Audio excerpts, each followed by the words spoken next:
Hi, Telugu స్వాగతం. 15,000 దాదాపు చేరుకున్నట్టే Nifty is round the corner. Just 15,000కి దగ్గరలో ఉంది.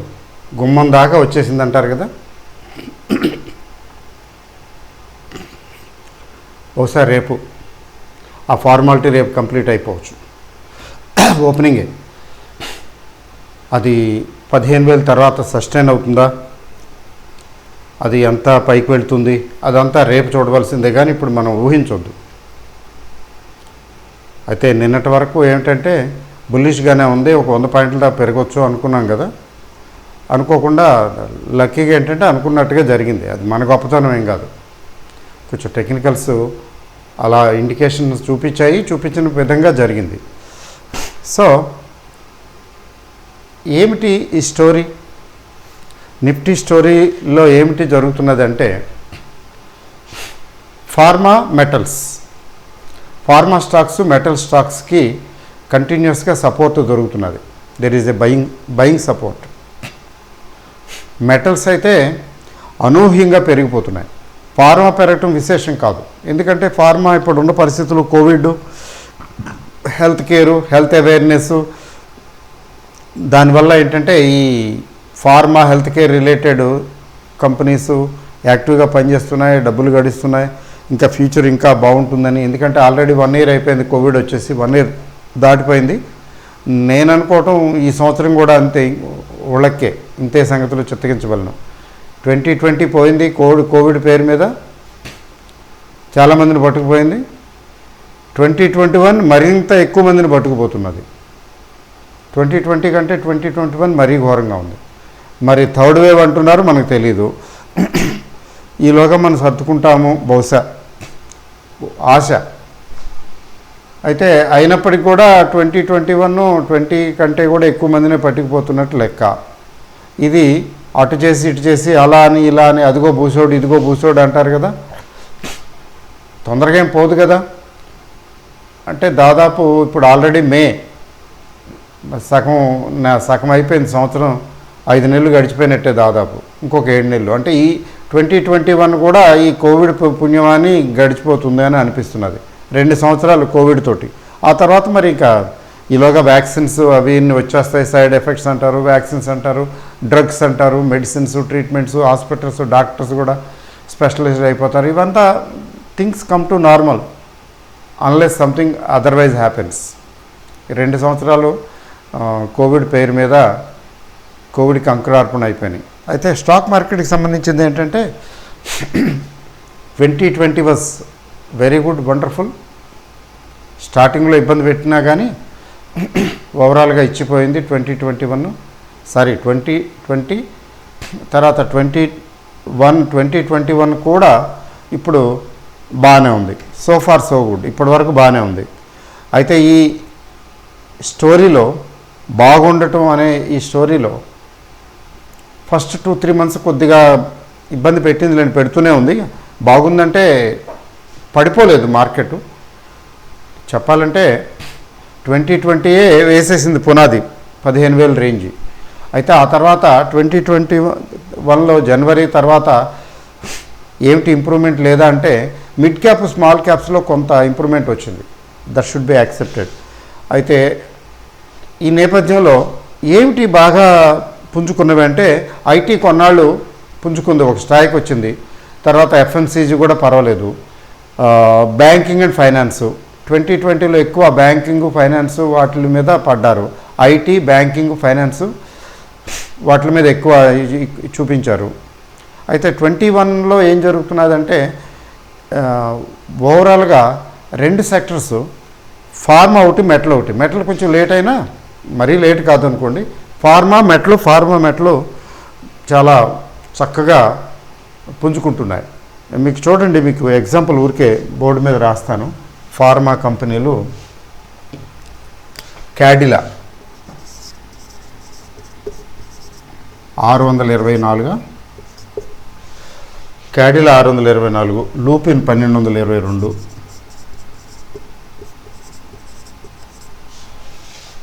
1222, అరబిందో ఫార్మా 10.48,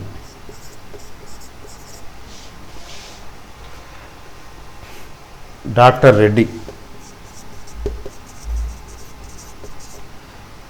5327, 5327, సిప్లా 900, తర్వాత డివిస్ ల్యాబొరేటరీస్ 4000 చిల్లర ఉన్నట్టుంది, 4139. ఇంకా ఉన్నాయిలేండి, చాలా ఉన్నాయి, సరిపోదు కదా స్పేస్ రాయటానికి. క్యాడ్లా ఒక స్టేజ్లో నేను 300 చిల్లర పైన కొంటే అది ఒక స్టేజ్లో అది ఎందుకు వెళ్ళిపోయిందో ఏమైందో తెలియదు, 200 చిల్లరకి వెళ్ళిపోయింది. ఇదేంటిది, ఇదేదో చాలా గొప్పది, ఏనుగు ఎంత బాగా శబ్దం చేసి ఇచ్చేస్తుందో అంటే తుస్సుమ అనిపించింది ఏంటో అన్నట్టుగా. సరే, ఇన్వెస్ట్మెంట్ అనేది లాంగ్ టర్మ్ కదా. మధ్యలో ఒకసారి యావరేజ్ చేయటం జరిగింది, వదిలేస్తే 300కి రావడానికి ఇబ్బంది పడింది అంతే. ఆ తర్వాత వెనక్కి తిరిగి చూడాల. ఇవాళ ఇది 600 అనుకో, మధ్యలో కొంత ప్రాఫిట్ తీసేసాను అనుకుంటే ఆల్మోస్ట్ 40% తీసేసాను, 60% ఉంచేసాను. అది రోజు రోజుకి కొద్దిగా పికప్ అవుతూనే ఉంది. అదే తెలిసిపోతున్నది, బుల్లిష్ మోడ్లో ఉన్నట్టు తెలిసిపోయింది కదా, ఇక వదిలేసాను. ఇప్పుడు ఈ క్యాడిలా ల్యాబొరేటరీస్ ఎక్కడికి వెళ్ళి ఆగుతుందో తెలియదు, ప్రస్తుతం మాత్రం 600 చిల్లర. అంటే సెల్లింగు లేదా వీక్ ఇది సిగ్నల్స్ కనిపించేంత వరకు కూడా పెరుగుతున్న షేర్ని మధ్యలో ఎప్పుడు డిస్టర్బ్ చేయకూడదు. That is what I learned. ఈ క్యాడిలా ల్యాబొరేటరీస్ నేను 2010, 2013 మధ్యన కూడా ఇలాగా టెస్ట్ చేశాను. ఇది పెరుగుతూ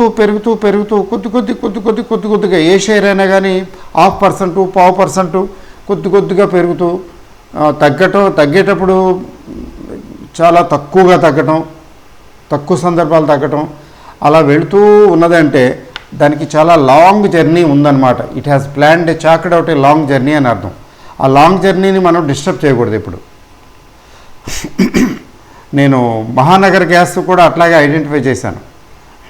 అది ఐపీఓ వచ్చింది.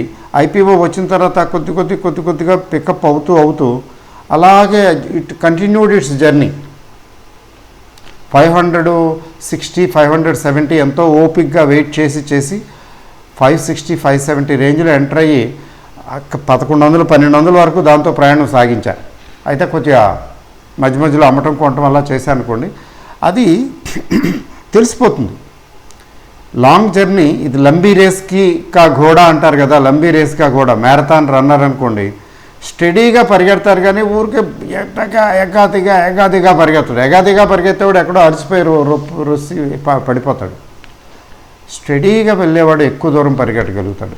మ్యారథాన్ రన్నర్కి, మ్యారథాన్ చేసే వాళ్ళకిను మామూలుగా స్ప్రింట్ 100 అడుగులు, 200 అడుగులు, 500 అడుగులు, అదే 200 గజాలు, 100 గజాలు పరిగెత్తే వాళ్ళకి డిఫరెన్స్ చూడండి మీరు. వాళ్ళ స్టైల్ వేరుగా ఉంటుంది, వీళ్ళ స్టైల్గా వేరుగా ఉంటుంది. అలాగే ఈ క్యాడిలా ల్యాబొరేటరీస్ వెళ్ళిపోతుంది. అంటే వీళ్ళు కూడా ఈ కోవిడ్లో ఇన్వాల్వ్ అయి ఉన్నారు, వీళ్ళది వస్తుందని. అయితే ఇప్పుడు ఎంటర్ అవ్వచ్చా? సమస్యలు ఏంటంటే ఇట్లాంటివి చెప్తే ఇప్పుడు ఎంటర్ అవ్వచ్చా అంటారు. దీనికి నా దగ్గర సమాధానం లేదు. చాలా పెరిగింది, ఇంకెంత పెరుగుతుందో తెలియదు. ఆల్రెడీ ఎంటర్ అయి ఉన్నవాళ్ళు ప్రశాంతంగా కూర్చుంటే ఎప్పుడో ఎక్కడో సెల్ సిగ్నల్ వస్తుంది, ట్రెండ్ రివర్సల్ కనిపిస్తుంది, అప్పుడు మాత్రమే కొంచెం బయటికి రావచ్చు. కానీ అప్పటి వరకు చిన్న కరెక్షన్స్ వచ్చే కొద్దిగా తగ్గుతుంటే పట్టించుకోవాల్సిన అవసరం లేదు. హోల్డ్ చేయడానికి బాగుంటుంది, కానీ బై చేయడానికి నేను చెప్పలేను. ఎందుకంటే ఈ స్టేజ్లో ఇంకెంత పెరుగుతుందో ఎలా చెప్పడం కష్టం. నేను మాత్రం హోల్డ్ చేస్తున్నాను. నా దగ్గర ఇంకా ఉంది, ఆల్మోస్ట్ 80% ఎంతో చూపిస్తున్నది గ్రోత్. ఈ మధ్యన అన్నీ 80%, 60%, 100%, 120%, అంతే కదా. తర్వాత లూపిన్, మరి రాకేష్ జుంజన్వాలా గారు ఒకటి రెండు సందర్భాల్లో అయితే మేనేజ్మెంట్ తోటి పోట్లాట్లు కూడా పెట్టుకున్నాడు. ఏంటి మీరు మీ ఇష్టం వచ్చినట్టు చేస్తున్నారు, అట్లా ఇట్లాగా అది ఇదని. బోల్ డబ్బులు పెట్టి కూర్చున్నాం మేము, మీరే కాదండి మేము కూడా పెట్టాం కదండి అని ప్రమోటర్స్. పెద్ద ఆయన కదా, కొద్దిగా ఆయన మాటకి వెయిటేజ్ ఇస్తారు కదా. అయితే ధీరే ధీరే రేమనా ధీరే సబ్ కుచ్ హోయ్, మాలి సీంచే సౌఘడా రితు ఆయే ఫల్ హోయ్ అని కబీర్ దాస్ గారు ఒక దోహా చెప్పారు. ఇది అక్షర సత్యం, న్యాచురల్ లా అనమాట, న్యాచురల్ ప్రిన్సిపల్. ధీరే ధీరే రేమనా ధీరే సబ్ కుచ్ హోయ్ అంటే కొద్ది కొద్దిగా నీ పని నువ్వు చేసుకుంటూ వెళ్ళిపోనాయనా తాపీగా. ధీరే సబ్ కుచ్ హోయ్, ప్రతిదీ కూడా ఈ ప్రపంచంలో దాని టైం వచ్చినప్పుడు దాని పద్ధతి ప్రకారం అవుతుంది. మాలి సీంచే సౌగడా, తోటమాలి 100 కడవల నీళ్లు పోస్తాడు, నీళ్లు పోస్తూనే ఉంటాడు రోజు. రితు ఆయే ఫల్ హోయ్ అంటే దానికి ఋతువు వచ్చినప్పుడు మాత్రమే పంట వస్తుంది, ఫలాలు పుష్పాలు వస్తుంది. రోజు నీళ్ళు పోస్తున్నాడని రోజు పళ్ళు కాయలు కాయవు కదా అని చెప్తాడు ఆయన. అలాగే షేర్లు చూడండి, కొన్ని షేర్లు అన్నీ పెరుగుతాయి, మనవి పెరగవు. ఇదేంటిది అన్నీ పెరుగుతున్నాయి ఇవి పెరగట్లేదు. ఫర్ ఎగ్జాంపుల్ ఈ మధ్యన చూస్తున్నాను గ్యాస్లో ఇంద్రప్రస్థ గ్యాసు, మహానగర్ గ్యాస్ లాంటివి ఒక స్టేజ్కి పెరిగి వచ్చాయి. ఆ తర్వాత పడుకున్నాయి. గ్యాస్ డిస్ట్రిబ్యూషన్ కంపెనీలు పడుకున్నాయి, ఒక స్థాయికి వచ్చి ఆగిపోయాయి, ఒక లేయర్ అన్నమాట. అంటే ఇది పెరగట్లేదేంటి, ఇది పెరగట్లేదు, రోజు 1150, 1120లోనే ఉందేంటి అనుకుంటుంటారు కొంతమంది. దానికి టైం రాలేదు, దాని టైం వచ్చినప్పుడు నెక్స్ట్ లేయర్ స్టార్ట్ అవుతుంది. లేదా ఈలోగా కొంచెం కిందకి దిగినట్టు దిగి అంటే అట్లా ఇట్లా వెళ్ళింది, ఇక్కడ టైం పడుతుంది, మళ్ళీ టైం పడుతుంది, అట్లా కూడా వెళ్తాయి కొన్ని. ఇప్పుడు సీజన్ ఎవరిది? ఫార్మా వాళ్ళది, మెటల్స్ది. అవి షైన్ అవుతున్నాయి, మిగతాయి ప్రశాంతంగా చూస్తున్నాయి. ప్రశాంతంగా కూర్చుని ఎక్కడున్నావు గొంగళి అంటే వేసిన చోటే ఉన్నాను, ప్రశాంతంగా చూస్తూ కూర్చున్నాయి. ఎందుకని? స్థాన బలిమి కానీ తన బలిమి కాదయా, విశ్వదాభిరామ వినురవేమ అన్నట్టు ప్రతిదానికి దానికో టైం ఉంటుంది. సైంధవుడికి రాలేదు టైము, రెచ్చిపోయాడు కదా పద్మవ్యూహంలో, అలా టైం వస్తుంది. ఆ టైంలో వాళ్ళకి ఎవరి టైం వచ్చినప్పుడు వాళ్ళు వెర్రవీగుతారు, వాళ్ళు రెచ్చిపోతారు. ఇప్పుడు ఫార్మా రహీం గారి దోహా ఒకటి ఉంది. సారీ దోహాలు చెప్తున్నాను ఏమనుకోకండి, సరదాగా ఉంటుందని చెప్తున్నాను. తర్వాత కొంచెం రిలేట్ చేయడానికి ప్రయత్నించండి. పావస్ దేకి రహీం మన్ కోయల్ సాధై కౌన్, అబు దాదురు వక్తా భయే హమ్కో పూచత కౌన్ అని. పావస్ దేకి రహీం మన్ కోయల్ సాధై మౌన్. పావస్ అంటే వర్షాకాలాన్ని చూసి కోయిల మౌనం దాల్చిందట. వర్షాకాలంలో కోయిళ్ళు ఏం పాడతాయి కాదు కదా, వసంత ఋతువులో పాడతాయి కోయిళ్ళు.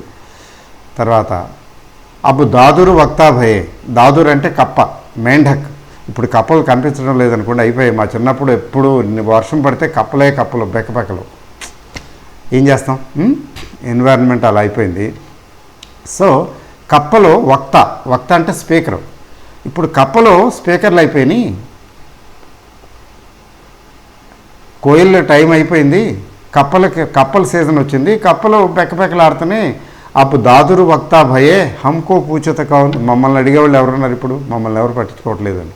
ఇప్పుడు చూడండి, FMCG, banking and finance companies, mostly అన్నీ అని కాదు, ఇవి దాదాపు ప్రశాంతంగా మౌనంగా కూర్చున్నాయి. ఈవెన్ ఐటీ కూడా, ఎఫ్ఎంసీజీ, ఐటీ అంతే ప్రశాంతంగా కూర్చున్నాయి.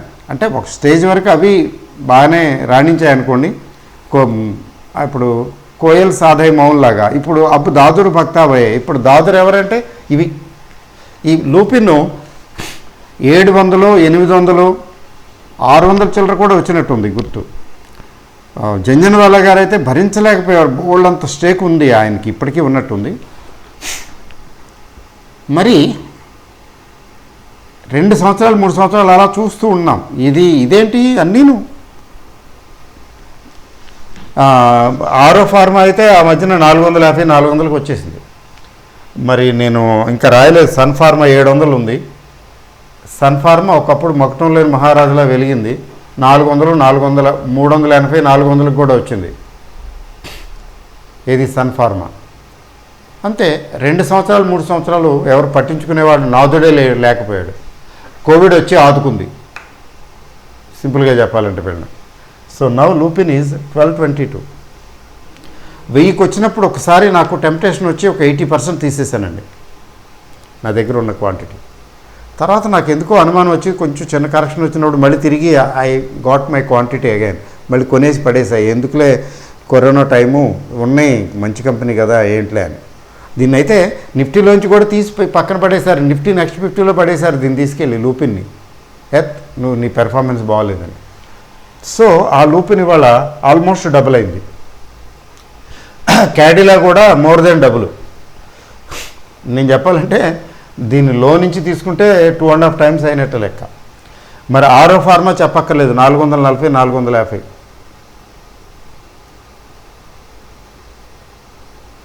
ఏమైంది?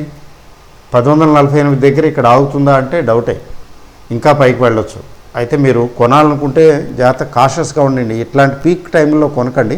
కొంచెం కరెక్షన్స్ వచ్చినప్పుడు వీటిని గైడెన్స్గా పెట్టుకుని ఈ వీడియో జాగ్రత్తగా నేను డేట్ నోట్ చేసుకోండి. కొంచెం వీటిలో కరెక్షన్స్ వచ్చినప్పుడు అప్పుడు ట్రై చేస్తే మంచిది. ఇప్పుడు కొనటం కంటే కూడా డబ్బులు ఉంటే ఉంచటమే. ఎందుకంటే 15,000 దగ్గర ఉంది నిఫ్టీ. కొంచెం పీక్ టైమే కదండి, ఇది పీక్లోనే ఉంది. వెయిట్ చేయటం మంచిదని నా అభిప్రాయం, అంతగానే ఏం లేదు. డాక్టర్ రెడ్డి 2600 2400 నేను చూశాను ఆ మధ్యనే. ఎంతో టైం అవ్వాల, ఇప్పుడు డబుల్ అయింది. డాక్టర్ రెడ్డీస్కి అయితే అసలు ఒకటి స్పుట్నిక్, రష్యా వాళ్ళ స్పుట్నిక్ వ్యాక్సిన్ ఉంది కదా, ది బెస్ట్ అంటున్నారు. మరి ఆ ది బెస్ట్ దానికి 1 డోసు సరిపోతుందట, 2 రోజులు అక్కర్లేదట. దానికి కొలాబరేషన్, రష్యన్ వాళ్ళతో కొలాబరేషన్ తీసుకుని ఇండియాలో డిస్ట్రిబ్యూషన్ చేసేది డాక్టర్ రెడ్డీసే. దాంతో బ్రహ్మాండంగా అందుకుంది ఆ మధ్యన. లేకపోతే బిలో 4500 4200 అలా వెళ్ళింది. మళ్ళీ ఇప్పుడు కొత్తగా మరి institute of nuclear medicine and ఉంది కదా, అలైడ్ డ్రగ్స్ అలైడ్ సర్వీస్ ఏదో ఉంది కదా, ఆ ఇన్స్టిట్యూషను గవర్నమెంట్ వారు, సర్కార్ వారు ఈ డాక్టర్ రెడ్డీస్ ల్యాబొరేటరీస్ వారి సౌజన్యంతో వీళ్ళతో కలిసి ఒక డ్రగ్గు కనిపెట్టారట. ఇంట్రడ్యూస్ చేస్తున్నారు. ఆల్మోస్ట్ ఫైనల్ స్టేజ్లో ఉంది. దాంతో ఈ ఆక్సిజన్ మీద డిపెండెన్సీ తగ్గిపోతుంది, తొందరగా హాస్పిటలైజ్డ్ పేషెంట్ తొందరగా కోలుకుంటాడని చెప్తున్నారు. ఆ డ్రగ్గు ఇవాళ వచ్చింది, ఇవాళ వచ్చింది న్యూస్. దాంతో ఈరోజు అయితే 3% పెరిగింది. ఈ మధ్యన పెరుగుతూనే ఉంది, ఇప్పుడు 3% పెరిగింది, 5327. అయితే 5450 5500 వరకు స్కోప్ అంటున్నారు. అది ఎంతవరకు చూడాలి మనం. ఇంకెంతలేండి, దగ్గరకు వచ్చినట్టే కదా. సిప్లా అయితే నేను ఎప్పుడో మల్టీ క్యాప్ స్టేజ్లోనో ఏ స్టేజ్లోనో నేను సిప్లా అని అన్నట్టు గుర్తు. 600 700 మధ్యన అప్పటికే కొంచెం పెరిగింది. సంశయిస్తూ సిప్లా అన్నాను, సంశయిస్తూ ఉన్నాను అప్పటికి. ఏంటి కొంచెం హైలో, కొద్దిగా ఆల్రెడీ హైకి వచ్చింది, ఇప్పుడు సబబేనా ఇదని. కానీ అది ఎక్కడ ఆగలేదు చూడండి. 900, ఇక్కడ 900 దగ్గర ఆగుతుందని కూడా లేదు. తర్వాత దివీస్, నేను చెప్పేదే ఉంది, మీరు చూస్తూనే ఉన్నారు. దివీస్ చరిత్ర చూస్తే ఆశ్చర్యం వేస్తుంది. ఎక్కడి నుంచి ఎక్కడికి వచ్చింది, దివి నుంచి భూమికి, భూమి నుంచి దివికి అన్నట్టు. సో ఇట్లా ఇంకా చాలా ఉన్నాయనుకోండి. This is the story about farms. ఇంకా నాట్కో అవన్నీ కూడా బాగానే చాలా ఉన్నాయి. ఇప్పుడు ఇట్లా చెప్పాలంటే this is pharma season, we should respect. అయితే ఏంటి చేయమంటారు వీటిలంటే, నేనైతే హోల్డ్ చేస్తున్నాను. ఆరో ఫార్మా మాత్రం ఆల్మోస్ట్ తీసేశాను. నేను ఎప్పుడో కొన్నాను, పెట్టాను, సరే ఎందుకులే అని. ఇంకా ఏం కాదులే, ఎక్కడో వస్తుంది. లేకపోతే ఆరో ఫార్మాలో F&Oలో నేను బాగా చేశాను. F&Oలో చేసి కొంచెం బాగానే ఐ మేడ్ మనీ. సరే ఎప్పుడైనా కావాలంటే F&Oలో చూసుకుందాంలే అన్నట్టుగా తీసేశాను. Otherwise I'm holding. నా దగ్గర లేదనుకోండి, సిప్లా లేదు, డివీస్ లేదు, అదర్స్ ఐఎమ్ హోల్డింగ్. అంటే ఏంటంటే ఇది హోల్డ్ చేయొచ్చేమో ఇవి కొన్నాళ్ళు అని అనిపిస్తున్నది. ఇప్పుడు కోవిడ్ పరిస్థితులకి ఫార్మాకి ఇవన్నీ తగ్గదు ఇప్పట్లో అని అనిపిస్తున్నది. అది మీ ఇష్టం, మీరు ఏం చేయాలి అనేది మీరు చూసుకోండి. కొత్తగా కొనటం నాట్ అడ్వైజబుల్ ఐ బిలీవ్. అయితే ఉన్నవి హోల్డ్ చేస్తే తప్పులేదు, కొంత బెనిఫిట్ రావచ్చు.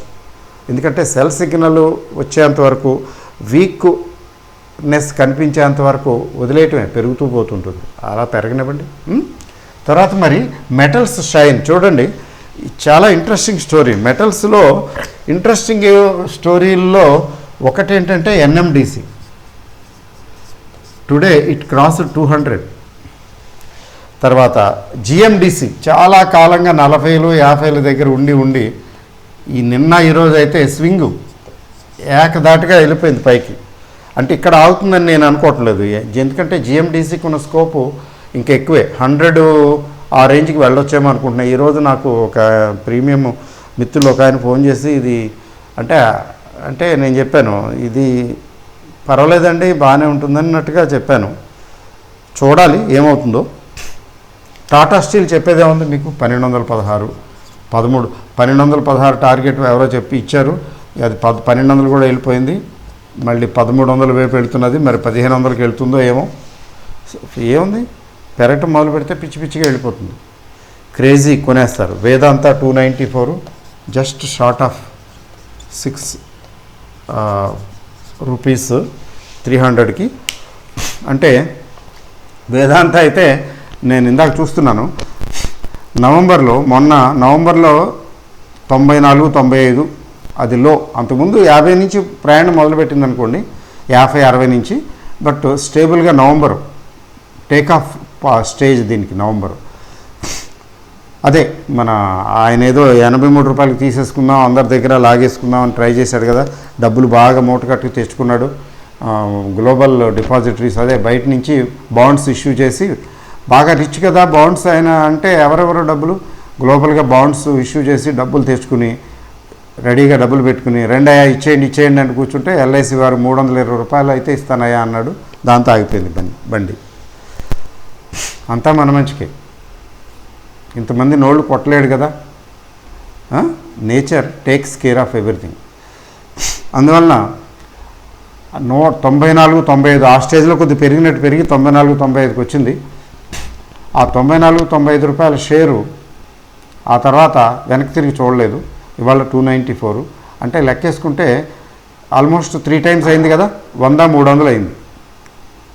ఇంకా ఫర్దర్ వెళ్ళదనేం కాదు, 3 టైమ్స్ అంటే 100, 300 అయింది.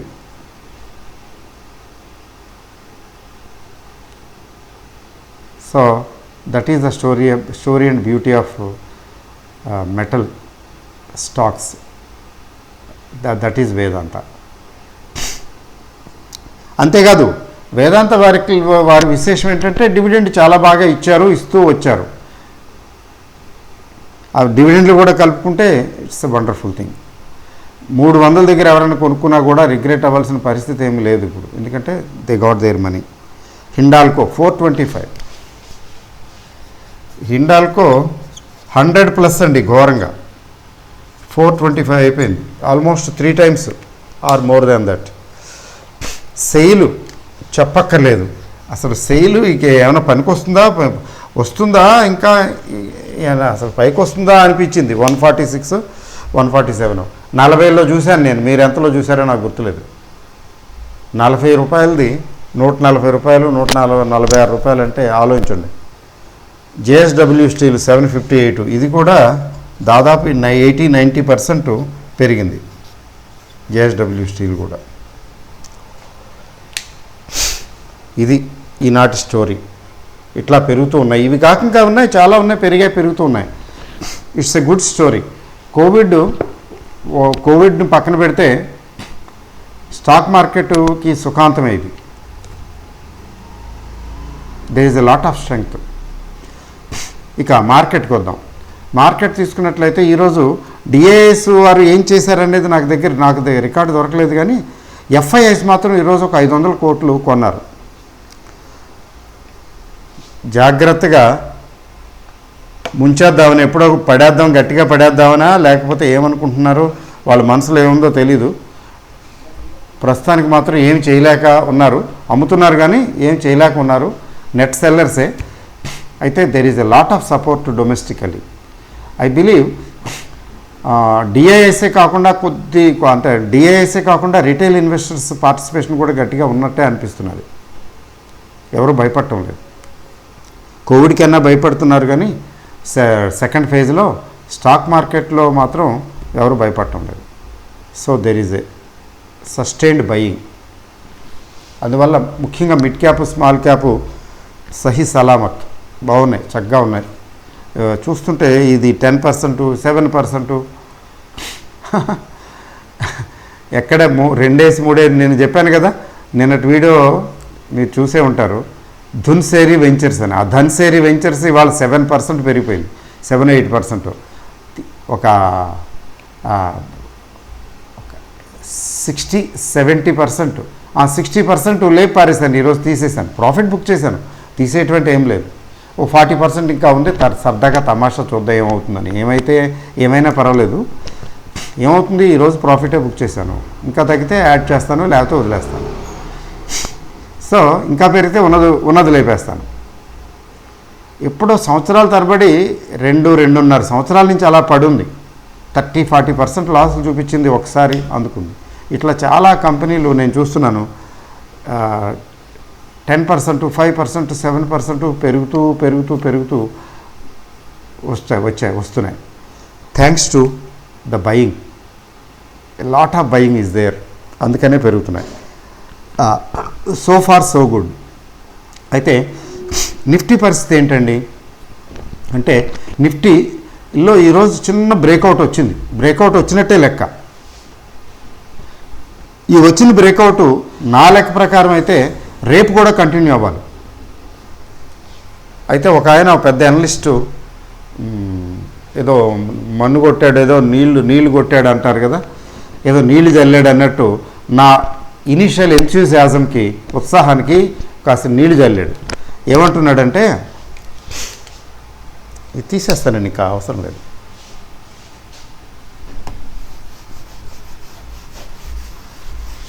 ఏమంటున్నాడంటే, నిన్న రేంజి దగ్గర 90+, ఏది 9th మే, ఆ రేంజ్ ఈరోజు వచ్చేటప్పటికి పైకే గ్యాప్ అప్ ఓపెనింగ్ అయింది. ఏమండి, గ్యాప్ అప్ ఓపెనింగ్ అయింది కానీ ఆ రేంజ్ కుంచుకుపోయి 70+కి వచ్చింది. ఇది 10th మే. ఇది ఆయన అనాలిసిస్, చాలా మంచి గొప్ప అనాలిసిస్ చేశాడు. దాంతో నాకు కొంచెం ఒకటి కొట్టింది. ఆహా, నిజమే కదా, నేను అబ్జర్వ్ చేయలేదు, చాలా భలే అబ్జర్వ్ చేశాడు. లాస్ట్ రేంజ్ ఇది, ఈ రేంజ్లో ఎక్కువ ట్రేడ్ అయింది. ఇది రేంజ్ 90+, 90 పాయింట్ల రేంజ్లో వెళితే ఇవాళ 90 పాయింట్ల రేంజ్ కాదు, 70 పాయింట్ల రేంజ్లోనే వెళ్ళింది. కావటానికి గ్యాప్ అప్పే, అంటే దీని కిందే అవలా పైనే వెళ్ళింది, కానీ ఇట్లా వచ్చింది. ఈ రేంజ్ తక్కువ 70+, కాబట్టి జాగ్రత్తగా ఉండండి, నిఫ్టీలో ఏం ట్రేడ్ చేయకండి అని కూడా చెప్పేశాడు ఆయన. అంటే సమ్ డేంజర్ ఈజ్ లర్కింగ్ అని, అంటే సమ్ ఫాల్ ఈజ్ ఇమ్మినెంట్ అని, పాసిబిలిటీ ఈజ్ దేర్ అని ఆయన చెప్పడం. డైరెక్ట్గా చెప్పలా, పడిపోవచ్చు మార్కెట్, ఇప్పుడు నిఫ్టీలో సెల్లింగ్ రావచ్చు అని అనలా, కానీ జాగ్రత్త అంటున్నాడు ఆయన. అయితే నా అభిప్రాయం ఏంటంటే, నిఫ్టీలో ఇంకా స్టీమ్ ఉంది, కనీసం రేపటి వరకు పెరుగుతుంది అని అనిపిస్తున్నది. అభిప్రాయం మాత్రమే సుమా, ఎవరు చెప్పినా.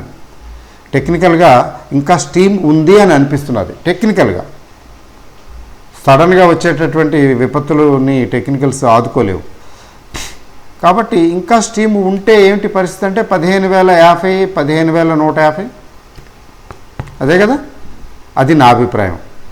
అయితే నిఫ్టీ కంటే కూడా బ్యాంక్ నిఫ్టీలో ఎక్కువ రావచ్చు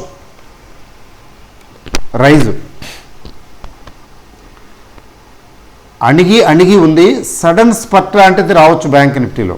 అట్లా వస్తే మాత్రం మీకు 33,700, 33,750 అంటే నిఫ్టీ కంటే బ్యాంక్ నిఫ్టీలో కొద్దిగా స్ట్రెంగ్త్ పికప్ అయితే గ్యాప్ అప్ ఓపెనింగ్ అయినప్పుడు స్ట్రెంగ్త్ ఎక్కువ కనబడుతున్నది.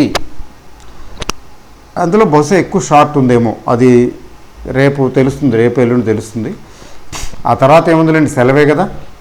థర్స్డే ఐ థింక్ సెలవు, సెటిల్మెంట్ రోజు సెలవు అనుకుంటాను. అంటే బుధవారం నాడే వీక్లీ సెటిల్మెంట్ అయిపోతుంది. నెక్స్ట్ తిన్నగా ఫ్రైడేనే. ఫ్రైడే వరకు సజావుగా ఉంటుందని అనుకుంటున్నాను మార్కెట్. అంటే వెడ్నెస్డే వరకు సజావుగా ఉంటుందని అనుకుంటున్నాను. ఉంటే ఓకే, ఉండకపోయినా ఓకే, మనం ఇంత చేసేదేముంది. కానీ బట్ ఫ్రైడే విషయంలో జాగ్రత్తగా ఉండాలి. లాంగ్ పొజిషన్స్ పెట్టుకోవాలా అక్కర్లేదు, ఎందుకంటే మధ్యలో గ్యాప్ అవుట్ వస్తున్నది కదా. But what ever it is, నా దృష్టిలో ఇంకా మార్కెట్ ఇంకొంచెం పైకి వెళ్ళటానికి స్కోప్ ఉన్నదని అనిపిస్తున్నది. మరి వారు చెప్పటం ఏంటంటే జాగ్రత్తగా ఉండమని చెప్తున్నారు. దాన్ని దృష్టిలో పెట్టుకుని జాగ్రత్తగా ఉండాలి. నేనైతే తటస్థ వైఖరిని అవలంబిస్తున్నాను. అవలంబిస్తే బాగుంటుందనే అనిపిస్తున్నది నాకైతే. బట్ అయితే ఏంటంటే అవుట్ ఆఫ్ ఇంట్రెస్ట్ కొంచెం ఇంకా పెరగడానికి స్కోప్ ఉన్నదని మాత్రం అనిపిస్తున్నది అంతే మార్కెట్. ఇది సంగతి. So thank you very much. యాక్చువల్గా ఏం జరుగుతున్నదని సస్పెన్సే కదా, రోజు సస్పెన్స్ థ్రిల్లరే. ఇంకా సస్పెన్స్ మా చిన్నతనంలో డిటెక్టివ్ నావెల్స్ అని ఉండేవి. పెద్దవాళ్ళు చదవద్దు అనేవాళ్ళు, దొంగచాటుగా జాగ్రత్తగా చదువుకునేవాళ్ళం. ఇప్పుడైతే డిటెక్టివ్ నావెల్ ఏంటి, అయాన్ ర్యాండ్ లాంటి వాళ్ళు చాలామంది వచ్చేసారు. డిటెక్టివ్ నవల్ని మించిపోయే తలదనేవి అంతకన్నా ఎక్కువ ప్రమాదకరమైనవి. కాబట్టి అట్లాగే చూడటమే, వాటి డిటెక్టివ్ నావెల్స్ కంటే కూడా సస్పెన్స్ థ్రిల్లరే స్టాక్ మార్కెట్. ఎందుకంటే చాలా గొప్ప సస్పెన్స్. ఆర్ఎల్ స్టీవెన్సన్ గారి నవల్ కంటే కూడా సస్పెన్సే ఎక్కువ, సస్పెన్స్ థ్రిల్లరే స్టాక్ మార్కెట్. చూద్దాం ఎలా ఉంటుందో. Thank you very much.